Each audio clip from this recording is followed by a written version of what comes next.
La verdad que es una experiencia muy fuerte, muy fuerte.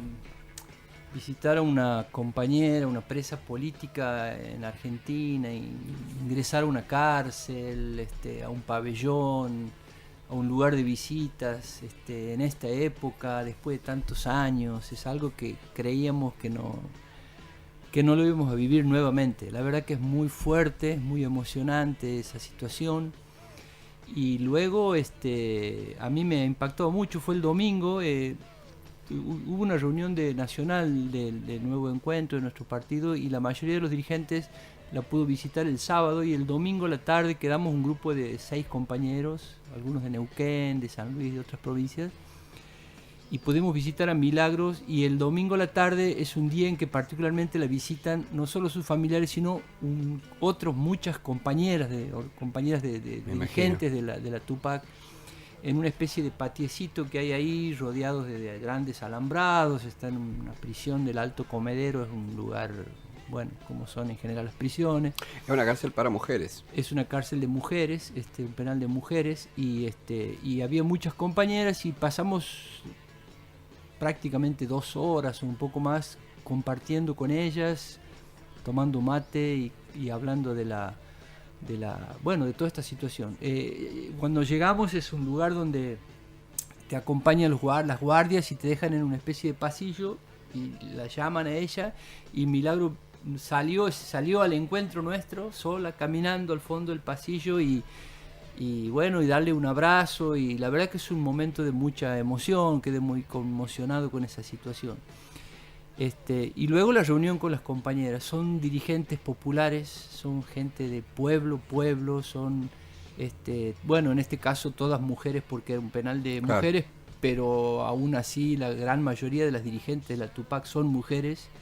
Mira vos. Algunas con 6 hijos, de las que están detenidas en ese penal hay 4 junto con Milagro, que la tienen en distintos pabellones. Una de ellas está recibiendo la visita de sus 6 hijos, una chica joven de 30 y pico de años, 6 hijos niños que la estaban visitando, que la llevó el padre. Ella está presa. Ujú. Y bueno, y empezamos a conversar un poco cuando podemos reponer de la situación esa emocional que significa el hecho de que en plena democracia un gobierno que tiene la legalidad de haber ganado las elecciones haya instalado un régimen represivo Y tan brutal persecutorio. de persecución contra dirigentes populares, ¿no? Ah, Milagros es o sea, tendríamos que hablar de dos cosas. Una es de la situación política y represiva que ellos están viviendo, y luego también hablar de lo que significan, de lo que han hecho, porque lo que ha hecho la Tupac Amaru en Jujuy es algo increíble. Si uno no lo ve, no se lo imagina, ¿no?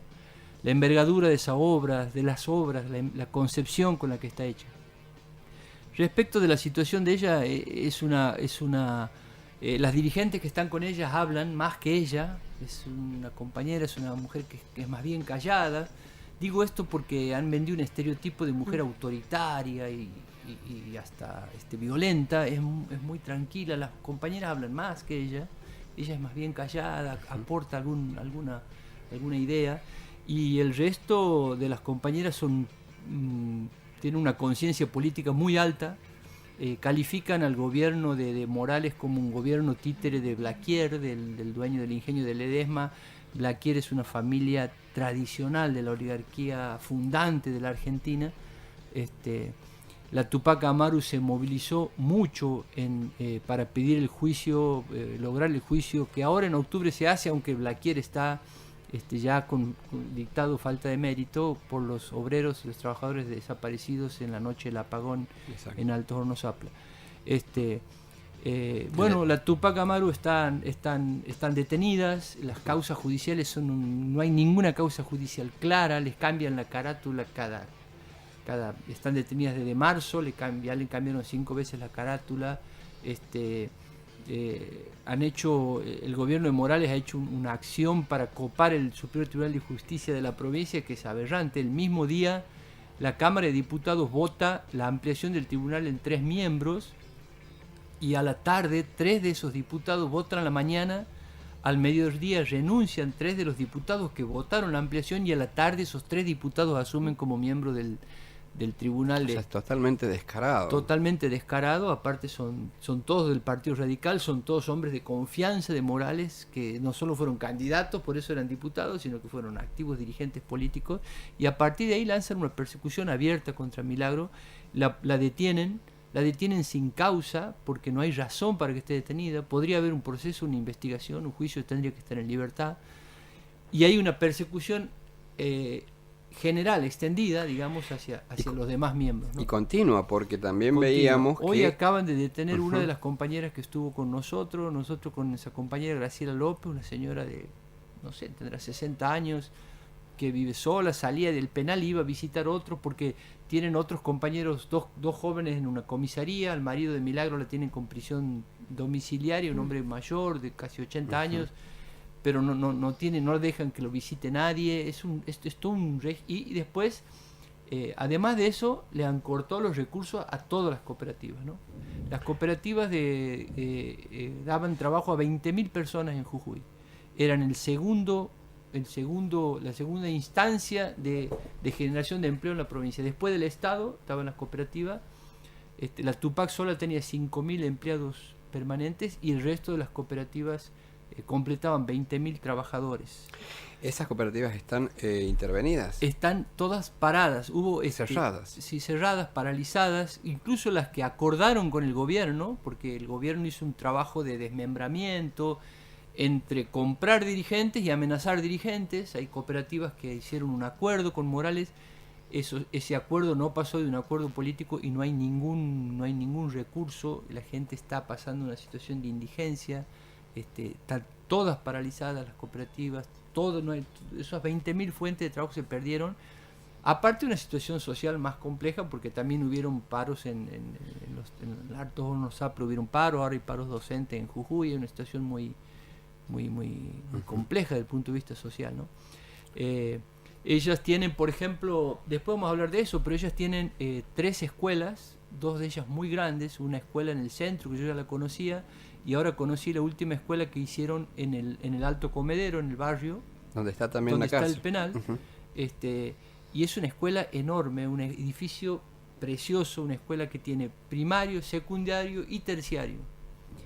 No. Ellos financiaban el funcionamiento de la escuela con los recursos de las cooperativas. Desde marzo que los docentes de las 3 escuelas, los docentes, los profesores, los ordenanzas, todos están trabajando sin cobrar un peso. O sea, no cobran ningún sueldo desde marzo. El gobierno les ha dicho que no va a reponer esos fondos. Hay una actitud solidaria de gente que no es miembro de la Tupac, pero que trabaja ahí porque son profesores y siguen trabajando. Seguro. Para no abandonar eso tiene que ver con el espíritu de lucha que había promovido Milagro, ¿no es cierto? Sí, en toda con esa formación. Conciencia de cosas que hay. Y te iba a preguntar, porque vos decías que la observabas a ella un poco callada y bueno, acompañada de todas las otras compañeras que están ahí en esta situación, pero ¿cuál es la postura que han podido ver ustedes de ella en espera de que se resuelva esto, o ante las políticas nacionales que estamos viviendo, cuál es su visión? Porque es claramente muy simbólico que ella hoy esté detenida. Ella es absolutamente simbólico y ella dice, todo lo que están diciendo las compañeras es verdad. Ahora la causa central, eso me lo dijo a mí personalmente, incluso me abrazó en ese momento, es que somos negras, indias y mujeres. Claro. O sea, aquí hay una cuestión de clase. Ellos nos conciben a nosotros como sus esclavos y no toleran que nosotros hayamos conquistado tantos derechos en el gobierno pasado y hayamos demostrado su capacidad de trabajo, de gestión, de administración. O sea, la obra de la Tupac Amaru es algo, yo creo que todo este capítulo es un capítulo importante de la historia del movimiento popular argentino. Esto va a quedar en esa la obra. Miles de viviendas en Jujuy, en Perico, en Humahuaca, en Palpalá, en Yala, o sea, todas las ciudades importantes de en Jujuy. Todos los pueblos de Jujuy hay viviendas, hay centros de salud, hay centros educativos, hay polideportivos, los centros, parques acuáticos, el tema de las piletas para bañarse de los chicos. las escuelas primarias, secundarias, terciarias, un taller metalúrgico, fábricas de adoquines. Por ejemplo, un dato, están ahora adoquinando la plaza del centro de Jujuy, y vos ves los packs de los adoquines, de los hormigón articulado, comprados por el gobierno a una empresa privada de Salta, ¿no? Y están paralizadas las fábricas de las cooperativas que fabrican esos adoquines. O sea, hay una actitud intencional de provocar el quebranto de esas organizaciones, de borrar ese ejemplo, que es un ejemplo que hay que analizarlo más en profundidad. Yo creo que no tenemos todavía un análisis de esa experiencia, hay que rescatar la experiencia. Yo lo podría encuadrar entre las que llamamos experiencias de modelos productivos que hablábamos la vez pasada, sí. Justamente estas experiencias que puede estar en el mundo incluso de lo que hablamos de modelos postcapitalistas, porque no es solo una organización social ejecutando y administrando un recurso que el Estado le da, sino incluso concibiendo esas obras, pensando qué obras hacer, decidiéndolo democráticamente. No se le ocurre al Ministerio de la Nación hacer las piletas o hacer los centros de rehabilitación o hacer las bibliotecas o los centros educativos interculturales. Son ellos, claro, los que deciden qué tipo de obra hacer, cómo hacerlas, con qué técnicas constructivas, cómo arbolar los barrios. Es decir, un concepto de gestión de la obra, ¿no? Claro. De gestión, de concepción de la obra, que tiene que ver con sus formas de vida, con sus climas, con su... Exactamente. Y después impresionante, porque ahí hay cantidad de obras, miles de viviendas, y hechas todas, porque también está que la Tupac Amaru competía con las empresas constructoras tradicionales de Jujuy, digamos, al claro, ejecutar gran parte de la obra pública de vivienda. Y bueno, ellos tienen concepciones, yo les voy a dejar aquí material, cosas, pautas, premisas. O sea, no podemos hacer ningún barrio si a su vez ese barrio no tiene su plaza, si su plaza no tiene un centro intercultural y un salón multiuso donde la gente se pueda reunir a debatir y tomar decisiones. Eso es parte de la vivienda. La concepción colectiva de todo, de todo lo que se va a ejecutar, de todo lo que se trabaja, el criterio con el que se adjudican luego esas viviendas, es una experiencia muy, muy rica, muy claro, interesante. Pablo, creo que tiene que ver con absolutamente tiene que ver con la cercanía de Bolivia, ¿no? Y la experiencia de los movimientos sociales allá. Sí, y tiene que ver también con las políticas de Estado anteriores que daban lugar a la inclusión y a la visibilidad de todos los pueblos originarios, de los más excluidos, claro, absolutamente, de la interculturalidad como concepto, digamos, transversal. Exacto. Para todo. Hay que rescatar esos modelos, como hay que rescatar el modelo de sueños compartidos, más allá de los avatares, de los problemas específicos que pudieran tener. Son modelos de gestión del Estado en donde participa la sociedad civil organizada, los sectores populares, que hay que valorar mucho, ¿no? Y hay que seguirlos estudiando y hay que encontrar las fallas o los problemas que tenga, pero hay que rescatarlos.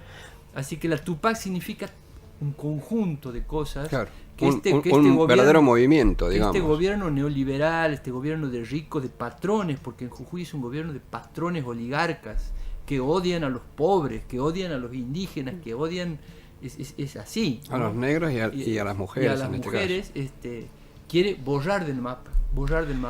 Y ha construido sobre eso una estigmatización enorme. Seguro. Pablo, políticamente te quería preguntar, ¿la Tupac tiene representación parlamentaria en Jujuy? Ellos tienen 3 diputados provinciales. Uno de los diputados, eran 2 mujeres y un varón. Uno de ellos, digamos, se quebró o se cambió, los traicionó, como dicen ellos. La gran bocia, digamos. Claro. Ellos dicen, incluso Milagro, de las compañeras que estaban ahí, Milagro era la más tranqui en eso, sí, bueno, hay compañeros que, digamos que algunos son traidores y otros han cedido al miedo, porque es feo. O sea, la amenaza es contra la familia, es contra los hijos. Ella ahora tiene amenazados a los hijos, ahora la información que hay es que están armándole causas para procesar a los hijos, lo cual es un golpe muy fuerte. Yo le decía a los compañeros, saquen esos chicos de Jujuy, no sé, protéjanse. Así que esto de venir aquí es como un compromiso que asumimos con ellos de divulgar, por eso les agradezco mucho este espacio, porque son situaciones que no se conocen, que en su verdadera dimensión, digamos, ¿no? Claro. Y Nuevo Encuentro, ¿qué, digamos, reflexión o qué pasos va a tomar en cuanto a esto? Nosotros ya estamos haciendo eso. Ahora vamos a empezar a hacerlo en Santiago, no lo hemos hecho aquí todavía. Es impulsar y participar de comités en solidaridad, comités por la libertad de Milagros Salas. Hay comités internacionales, a nivel del Para la Sur se han armado comités, se está armando denuncias en foros internacionales y ahora se está por llevar a la Comisión Interamericana de Derechos Humanos. La semana anterior, a la que nosotros estuvimos, estuvo en Jujuy todo un colectivo integrado por organismos de derechos humanos, encabezado por el CELS y por diputados nacionales y comisiones, que en un hotel de la ciudad, en el hotel que pudieron conseguir, porque los hoteles estaban todos amenazados, claro, abrieron una convocatoria a personas y organizaciones que quisieran denunciar violaciones de derechos humanos o violencia institucional, no de la Tupac, de la ciudadanía. Me dijeron que los informes ya están en las páginas del CELS y quedaron asombrados de la cantidad de gente que fue espontáneamente a denunciar todo este tipo de situación. El gobierno de Morales, que es un dirigente de la Unión Cívica Radical, que fue candidato de Massa y también de Macri, pero de Massa principalmente. Massa es el primer acuerdo político que lo instaura a Morales como candidato, es con Massa. Digo esto porque son responsabilidades políticas históricas, digamos. La Unión Cívica Radical gobernando una provincia e instaurando un régimen de terror policial, de amenaza, de persecución. A las compañeras las sigue un patrullero, si salen las paran en las calles, las violentan. Es un régimen muy, muy represivo, violento, que bueno, hay que denunciarlo y está montado sobre una estigmatización, una cosa que han logrado en los sectores medios, en las capas medias de Jujuy. Hay como un rechazo construido hacia este movimiento, y sobre esa base, bueno, aprovechan, digamos, para generar un estado de terror y represión que no es cierto que tenga un respaldo popular. Lo que sí tiene es cierto apoyo o acuerdo de clases medias, sectores medios y sectores altos, por supuesto. Los medios de difusión en Jujuy también están, digamos, cooptados por esa situación del gobierno, ¿no?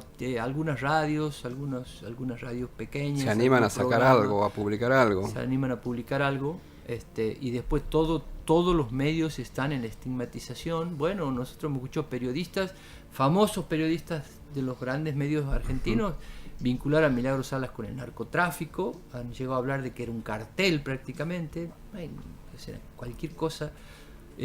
Son dirigentes populares, gente sencilla, gente de pueblo, gente que no y que bueno, han hecho una experiencia de construcción y tienen una capacidad de movilización y de convocatoria enorme. Ellas dicen, las compañeras, que están recuperándose ahora, copiando con la experiencia de las madres. Todos los jueves han empezado a hacer, ya van siendo 3, todos los jueves marchas en la plaza, con alguna actividad creativa. Han hecho la tercera el jueves anterior, las primeras no han podido entrar, han logrado entrar, se va sumando gente de a poco. El criterio es el de las madres, si son 10 somos 10, si somos 100 somos 100, pero todos los jueves marchamos por la libertad de Milagros, contra la represión, etc. Claro, ellos dicen, nuestras bases están intactas, la gente está intacta, los dirigentes están, algunos quebrados, otros amenazados y otros están firmes. Yo he estado con ellas ahí hablando y muy dura la situación, ¿no? Muy dura. Las condiciones de detención que en un tiempo también fueron muy severas, en especial con ella, con Milagros Salas, ¿eso algo se ha temperado, digamos?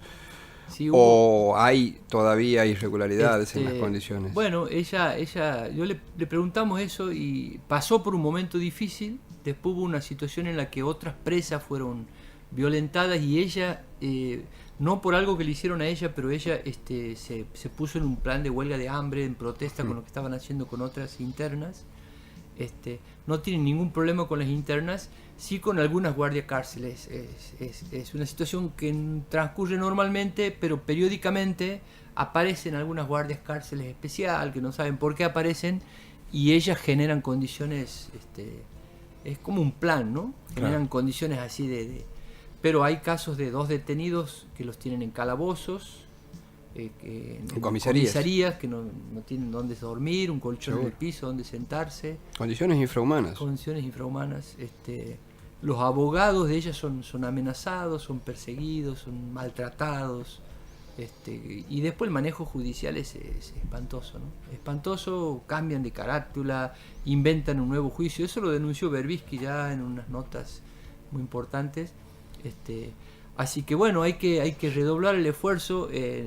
La verdad que es una experiencia, un movimiento social de gran magnitud, de gran valor, y no podemos permitir, la sociedad argentina no puede permitir que existan presos políticos. Después de tantos años, de tanta lucha, de tanto esfuerzo, no puede haber presos políticos en la Argentina en ningún lugar. Y si están acusados de algo, se investigue, que se haga todo lo que se tenga que hacer, pero no puede haber represión ni presos políticos. Así que eso es lo que queríamos transmitir, Claro. ¿no? Pablo, ayer has estado acompañando en la puerta del Juzgado Federal por esto de que se encuentra actualmente suspendido la mega causa 3. Contanos un poco cómo está el panorama ahí, que has podido compartir con los compañeros. Bueno, hay una situación alarmante porque es muy irregular el hecho de que se suspenda un juicio oral que ya inicia, digamos, ¿no? Las quejas, las impugnaciones, las recusaciones, todas son un proceso previo. De hecho ha habido cantidades, 55. Sí. 75. Todos los imputados han recusado a todos los jueces y ha habido todas las quejas. Todas esas se resuelven y una vez que el juicio oral empieza, el juicio continúa, digamos, ¿no? En esta vez la Cámara de Casación yo creo que tiene que ver con un entorno político, una presión política del gobierno nacional del gobierno de Macri, que quiere ir desmontando de alguna manera este proceso de juicios contra delito de lesa humanidad. Ha producido un antecedente fuerte, muy grave, que es suspender un juicio en plena audiencia, en pleno desarrollo. Más allá del hecho, no tiene que ver la suspensión con la muerte de uno de los imputados, No. de dos de los imputados, aunque coincida el día, es una casualidad, porque la suspensión del juicio es por la queja, el recurso de queja que uno de los Sí. pero bueno, obviamente que una estrategia es la dilación, eso siempre la han tenido. Este juicio lleva 14 años de instrucción, este proceso, y bueno, y estas son medidas dilatorias, pero sin duda que tienen que ver con un contexto político nacional, de que se expida. Así que bueno, creo que vamos a seguir trabajando junto a los organismos de derechos humanos y todo para que el juicio continúe. El juicio tiene que continuar, y creo que para nuestra provincia, para el país en general, pero para nuestra provincia es importantísimo que este juicio tenga una sentencia, tenga un veredicto, ¿no? Claro, que tenga que continuar. Según tenemos entendido, la Corte tiene un plazo de 10 días para decidir, para resolver. Y en el caso, ya es como una opinión personal, digamos, que te pido, en el caso de que se suspenda esto, políticamente, ¿qué puede pasar o qué crees que puede pasar? En realidad este no es un caso aislado, ¿no? Está atado a una política de derechos humanos que tiene como centro, a mi juicio, porque es como una provocación, ir desmontando los juicios, frenar los juicios, por eso mismo, los juicios, como una primera etapa, ¿no? O sea, no es que la idea es ya está, se ha jugado bastante, paremos, no, sería una primera etapa para luego ir por la liberación de los detenidos, para luego ir por la abolición de las leyes, o por la restauración de las leyes, de perdón. Es toda una política. Yo creo que se va a enfrentar eso, obviamente, con la lucha y con la conciencia que hay en Argentina sobre defensa de los derechos humanos, pero sin duda que si eso pasa, la batalla pasa a ser claramente política, ¿no? No jurídica solamente, ahora es jurídica y política, en ese caso pasa a ser claramente política, y se inscribirá en la lucha política que estamos llevando contra un modelo neoliberal que como estamos viendo, no tiene solo ribetes económicos, ¿no? Es un modelo neoliberal en lo económico, en lo social, y como es lógico, es un modelo de derecha, represivo, antipopular en lo político, en lo social y en lo cultural.